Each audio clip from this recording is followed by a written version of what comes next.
Welcome back to the Citizen channel, my little History Boys features. Yes, I've monetised the channel now, guys, so if you can help me out going forward to help the channel out, if you can watch any of the ads or actually follow the links as well, that'd be great. If you could do that for me, that'd be wonderful. Going forward, help me to put more stuff on this channel over the coming years, hopefully, as we progress. Yes, we've got a History Boys feature today. Thumbs up, please, guys. If you like what you see, please give us that thumbs up. We're looking back at Manchester City against Chelsea on the 20th of January 1979. So we're going to go back to 1979. This was recognised by many to one of the key seasons in our history. Certainly recognised by me as being one. We look back at the visit of Chelsea to Main Road in this 78-79 season. Chelsea themselves not having a great season. They sat next to bottom on just 10 points from 22 games. And we were slightly better. We sat 13th, played the same games with 19 points. Away from football, I was personally looking forward to my wedding in the following July, so only a few months away. And I was getting to most of the games home and away, certainly probably all the City home games. I was getting to a fair few away games as well. We were a couple of days away from the tens of thousands of public workers' strike in the beginning of what became known as the Winter of Discontent. Yeah, not just at City either, eh? A couple of days earlier, on the 18th, we'd had the first edition, the launch of a new quiz show hosted by Terry Wogan, something called Blankety Blank. Yeah, I think I remember that just about. A few guys took over that, and it's even on again now. Things never changed, do they? YMCA by the Village People was the UK #1. Happy times. And Christopher Reeves was packing him in at the box office, at the cinema box office, was Superman, the original one. That was actually many years later. That was the very first video I hired on VHS. It was Superman. So there you go. Well, that was packing him in at the cinema. And he stuck £1 under your mattress in January 1979. Well, it'd be worth the princely sum now of, well, £4.66. So perhaps not that great. Back to football. As the matchday programme priced 20p for 24 pages announced in its opening item, Big Mal is back in business. Yes, he was. And Tony Buck was in his last full season in charge. Mal was called a coach, and obviously Tony Buck was, I think, was called general manager or something like that. And we all know how long Mal would reign as coach. Even at that time, we were not silly. He didn't like being a coach. He didn't like being a coach under John Mercer, so it wasn't likely to last very long. He'd returned from Plymouth, of course, and the Tony Buck's coach at the time, Bill Taylor, obviously left under a cloud. He wasn't happy with the way things were going to go, and quite rightly.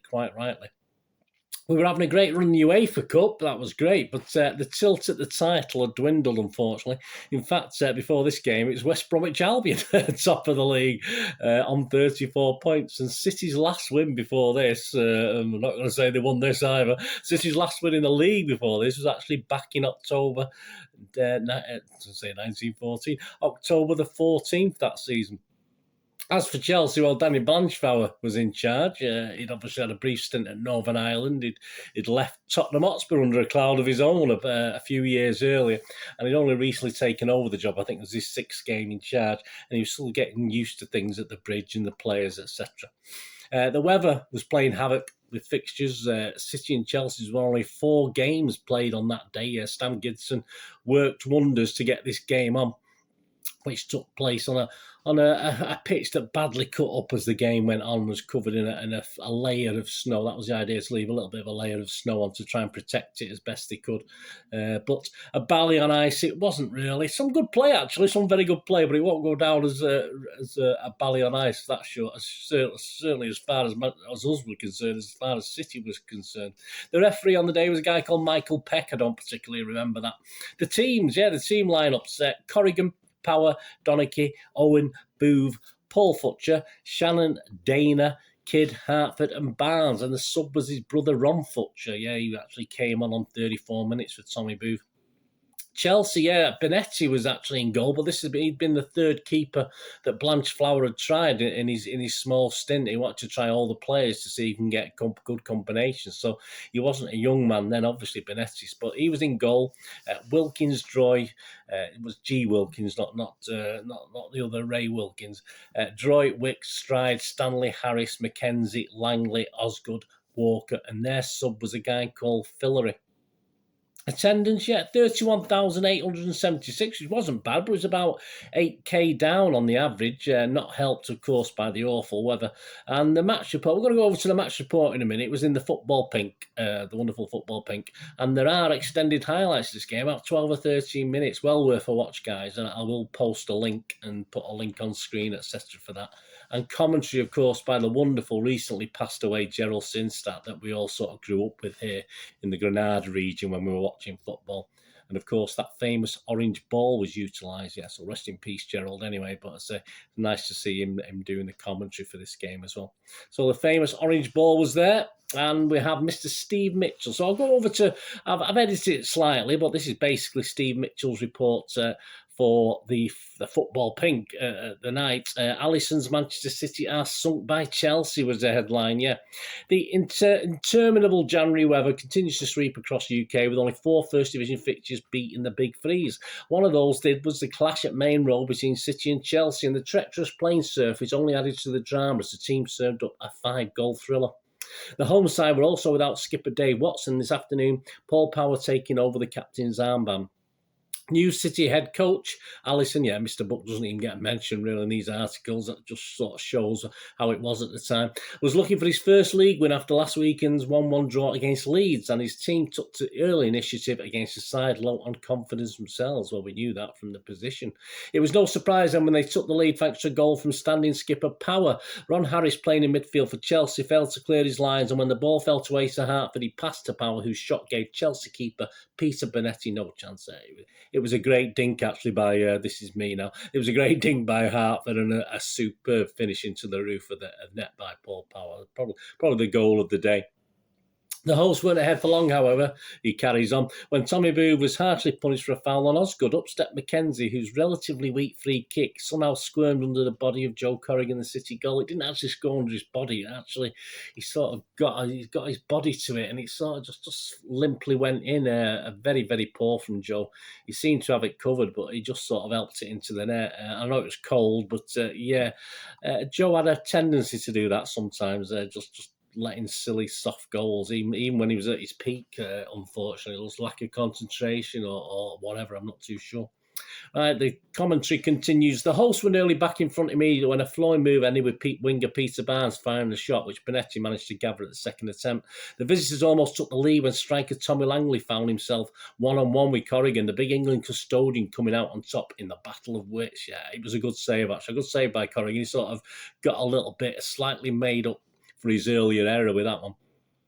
Back came City, and Gary Owen was the next to try his luck, but his shot deflected off Kidd before going agonisingly wide with Bonetti stranded. Yeah, I think Bonetti was diving for it, but if it hadn't hit Kidd, it could have been a goal. Alisson was then forced to make a switch. When defender Tommy Booth was injured, he made a tactical change at the same time, bringing on striker Ron Futcher, so both the Futcher players were on the pitch, and it paid almost immediate dividends when the big man who had already bagged a hat-trick in the reverse fixture back in September at Chelsea, a lot of us remember that one, put City back in front. Yeah, it was deflected, actually, so a little bit. It wouldn't have I don't think it would have beaten Bonetti unless it had been deflected past Bonetti. Owen and Mick Shannon, then combined to almost put the host further in front as we headed towards a break, but Owen's toe poke just went wide. As the second half got underway, no one could have predicted what was going to happen. Well, typical City fans probably did, as the pitch started cutting up underfoot. Shortly after the interval, Shannon found himself clear on goal, but it was Bonetti's turn to win the mind games, this time as he foiled the England man.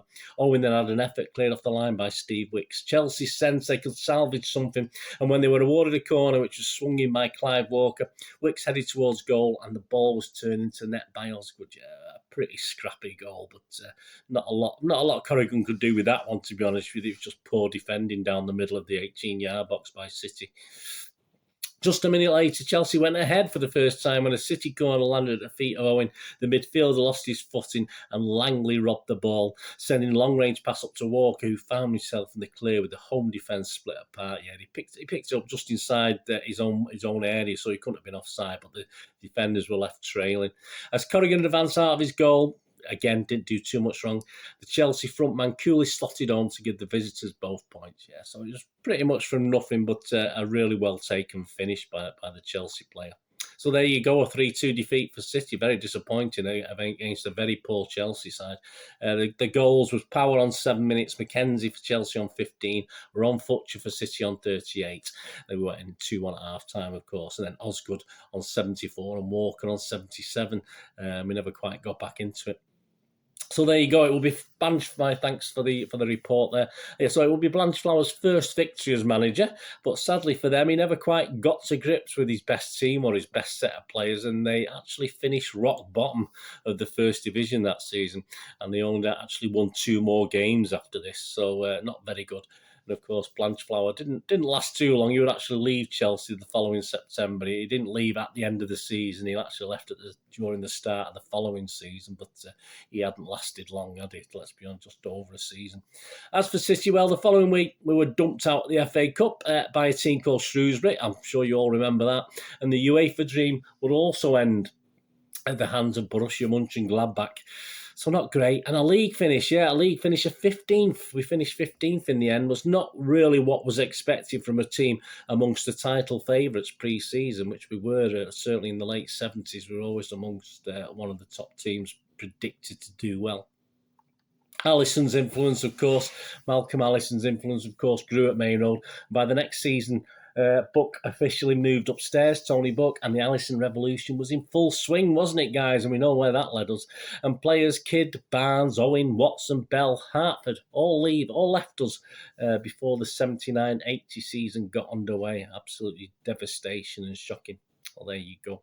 Thanks for joining me for this. I hope you enjoyed that anyway, this little look back at the History Boys feature. A look back at Manchester City 2, Chelsea 3 on the 20th of January 1979 in a First Division match. A very snowy, cutting up Main Road, but some good foot. Please make sure you check out the highlights. Some great football played considering the conditions, but unfortunately didn't turn out too well for us. But thanks for joining me today. What have you got to do the rest of the day? Have a great one. Look after yourselves, look after your friends, look after your families. More important, let's all look after each other. To me here again on the Citizen channel. I only ask one thing, don't I, guys? Please stay safe, Blues. Come on, City. Thanks for watching. Bye for now.